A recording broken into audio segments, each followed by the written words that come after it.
से तो गुरुदेव आए तो अति शीघ्र ही चरणों में प्रणाम करना चाहिए।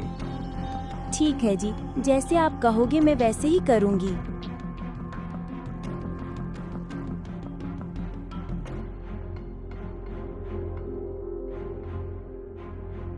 जब तीसरा दिन आया, रानी को तो पहले से ही चिंता बनी हुई थी। श्रद्धा से जाप कर रही थी। तीसरे दिन करुणामयी कबीर साहब का रूप बनाकर काल आ गया। उसने आवाज लगाई, इंद्रमती, बेटी इंद्रमती। रानी को तो पहले ही डर था। मंत्र जाप करती रही, काल की तरफ नहीं देखा। 2 मिनट के बाद जब देखा तो काल का स्वरूप बदल गया। काल का जूं का त्यों चेहरा दिखाई देने लगा। करुणामय कबीर साहब का स्वरूप नहीं रहा। जब काल ने देखा कि तेरा तो स्वरूप बदल गया। अरे ये क्या, मेरा रूप तो पूरा ही बदलकर असली काल रूप हो गया है। लगता है इस रानी के पास अवश्य ही कोई बहुत ही शक्तिशाली मंत्र है। रानी, तेरे पास कोई ऐसी मंत्र शक्ति है जिससे मैं तुझे मार नहीं पा रहा हूं? अभी तो तू बच गई है, पर मैं तुझे बाद में देखूंगा। रानी बहुत खुश हुई, फूली नहीं समाई। वो सबसे कहने लगी, बिंदिया, आज मेरी मृत्यु होनी थी, मेरे गुरुदेव ने मुझे बचा दिया। राजा के पास गई तथा कहा, हे महाराज, आज मेरी मृत्यु होनी थी, मेरे गुरुदेव ने रक्षा कर दी। मुझे लेने के लिए काल आया था।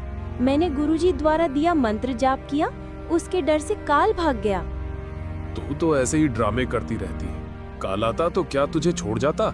ये संत वैसे ही बहका देते हैं। रानी के साथ जो घटना हुई उसे कोई भी नहीं समझा।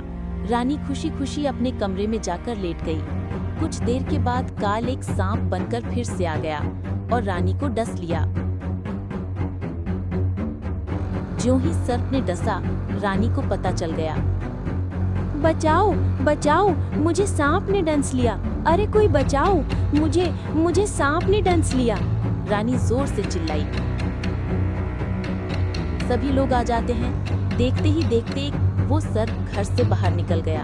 सबने अपनी आंखों से सांप को देखा। अपने गुरुदेव को पुकारकर रानी बेहोश हो गई। उसी समय करुणामयी रूप में कबीर साहिब जी वहां आ जाते हैं। हे महाराज जी, ये क्या हो गया? देखिए ना, रानी आंखें नहीं खोल रही है। परमात्मा कबीर जी तो बिना मंत्र बोले भी जीवित कर सकते थे। उनको किसी भी जंत्र मंत्र की आवश्यकता नहीं है, परंतु लोगों को दिखाने के लिए मंत्र बोलकर रानी इंद्रमती को जीवित कर दिया। हे बंदी छोड़, यदि आज मैं आपकी शरण में नहीं होती तो मेरी मृत्यु हो जाती। बेटी, मैं इस काल को तेरे घर में घुसने भी नहीं देता और ये तेरे ऊपर हमला भी नहीं कर पाता, परंतु तुझे विश्वास नहीं होता। तू ये सोचती कि मेरे ऊपर कोई आपत्ति नहीं आनी थी। गुरुजी ने मुझे बहकाकर नाम दे दिया, नहीं तो बेटी तेरे को विश्वास नहीं होता। बेटी, अब जब मैं चाहूंगा तब तेरी मृत्यु होगी। करुणामयी रूप ने कबीर साहब जी ने रानी इंद्रमती को समय समय पर आकर रानी की भक्ति में अति श्रद्धा देखकर सतनाम और कुछ समय बाद सार नाम दे दिया। करुणामय रूप में कबीर साहब जी रानी के घर दर्शन देने जाते रहते थे, तो हर बार रानी प्रार्थना किया करती थी, हे गुरुदेव जी, मेरे पति राजा को समझाओ। मालिक, ये भी मान जाएं, आपके चरणों में आ जाएं, तो मेरा जीवन सफल हो जाए। चंद्र विजय राजा से भी कबीर साहब ने प्रार्थना की, हे राजन, आप भी नाम लेकर परमात्मा की भक्ति करो। ये 2 दिन का राज और ठाठ है, ये सदा नहीं रहेगा। फिर 84 लाख योनियों में प्राणी चला जाएगा और उन प्राणियों के शरीर में बहुत ही कष्ट उठाने पड़ते हैं। ये जन्म मृत्यु और 84 लाख योनियों का चक्र हमेशा चलता रहेगा। इसलिए हे राजन, पूर्ण परमात्मा की भक्ति करके पूर्ण मोक्ष को प्राप्त करने के बाद इन सभी दुखों से मुक्ति मिल जाती है। आप भी भक्ति करके अपना कल्याण करवाओ। हे महाराज जी, मैं तो नाम नहीं ले सकता और मैं आपकी शिष्या को भी मना नहीं करूंगा। चाहे सारे खजाने को ही दान कर दे, चाहे किसी प्रकार का सत्संग करवाए, मैं मना नहीं करूंगा। राजन, आप नाम क्यों नहीं ले सकते? हे महाराज जी, मुझे तो बड़े बड़े राजाओं की सभा में जाना पड़ता है। राजन, पार्टियों में जाने में नाम क्या बाधा करेगा? सभा में जाओ, वहाँ काजू खाओ, दूध पी लो, शरबत जूस पी लो, शराब नहीं प्रयोग करो। शराब पीना महापाप है। मांस आहार नहीं करो, ये सभी महापाप हैं। इन सभी बुरे कर्मों से दूर रहो। गुरुजी, मुझे नाम के लिए मत कहना। ये भक्ति वगैरह मेरे बस की बात नहीं है, मैं नहीं कर सकता हूँ। राजन, नाम के बिना ये जीवन ऐसे ही व्यर्थ हो जाएगा। आप नाम ले लो। कबीर साहिब जी ने राजा को बहुत समझाया, परंतु राजा नहीं माना। बेटी, मैंने राजा को बहुत समझाया, परंतु उसने मेरी बात नहीं मानी। इस 2 दिन के झूठे सुख को देखकर राजा की बुद्धि भ्रष्ट हो चुकी है। बेटी, तू भक्ति करके अपना आत्म कल्याण करवा। मृत्यु के उपरांत कोई किसी का पति नहीं और कोई किसी की पत्नी नहीं। ये 2 दिन का संबंध है। अपना कर्म बना बेटी। जब इंद्रमती वृद्ध हुई, तब करुणामय रूप में कबीर साहिब बोले, अब बोल, इंद्रमती क्या चाहती है? चलना चाहती है सतलोक? हे प्रभु, मैं तैयार हूँ, बिल्कुल तैयार हूँ दाता। बेटी, तेरी पोते या पोती या किसी अन्य सदस्य में कोई ममता तो नहीं है? बिल्कुल नहीं साहिब, आपने ज्ञान ही ऐसा निर्मल दे दिया, इस गंदे लोक की क्या इच्छा करूं? ठीक है, चल बेटी। रानी प्राण त्याग गई। परमेश्वर कबीर जी करुणामय रूप में रानी इंद्रमती की आत्मा को ऊपर ले गए। इसी ब्रह्मांड में एक मानसरोवर है। इंद्रमती को वहां पर कुछ समय तक रखा।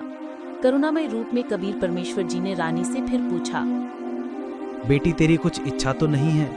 यदि इच्छा रही तो दोबारा जन्म लेना पड़ेगा। यदि मन में संतान व संपत्ति या पति पत्नी आदि की इच्छा थोड़ी सी भी रह गई तो आत्मा सतलोक नहीं जा सकती।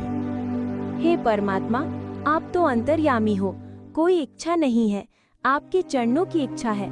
लेकिन मन में एक शंका बनी हुई है। मेरा जो पति था, उसने मुझे किसी भी धार्मिक कर्म के लिए कभी मना नहीं किया। नहीं तो आजकल के पति अपनी पत्नियों को बाधा कर देते हैं। यदि वो मुझे मना कर देता तो मैं आपके चरणों में नहीं लग पाती, मेरा कल्याण नहीं होता। हे परमात्मा, उसका इस शुभ कर्म में सहयोग का कुछ लाभ मिलता हो तो कभी उस पर भी दया करना। करुणामय रूप में कबीर साहिब जी ने देखा कि ये नादान इसके पीछे फिर अटक गई।